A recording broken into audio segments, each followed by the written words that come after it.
Hi friends, welcome to RB sisters kitchen.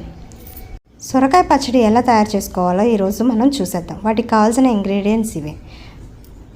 Stove మీద pan పెట్టుకొని 1 table spoon నూనె వేసుకొని ముందుగా టమోటా అవి వేయించుకుందాం. ఈ టమాటోలోనే కాస్త చింతపండు, వెల్లుల్లి రెమ్మలు వేసి మగ్గనిద్దాం. టమాటా ముక్కలు బాగా మగ్గాలంటే మూత పెట్టి మగ్గనివ్వాలి. మధ్య మధ్యలో మూత తీసి కలిపెట్టుకోవాలి.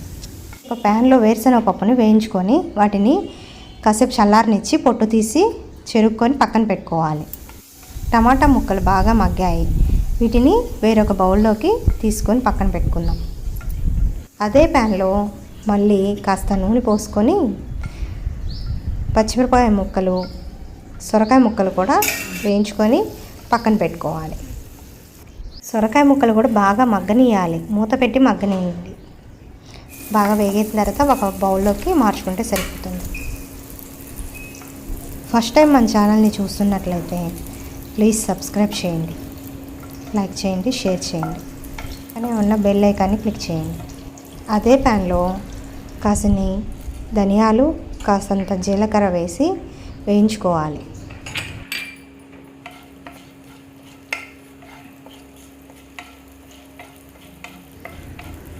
ధనియాలు, జీలకర్ర వేగిన తర్వాత వాటిని కూడా ఒక బౌల్లోకి మార్చుకొని పక్కన పెట్టుకోవాలి. చేయటానికి ఎక్కువ టైం పట్టినా తినటానికి కమ్మగా ఉంటుంది.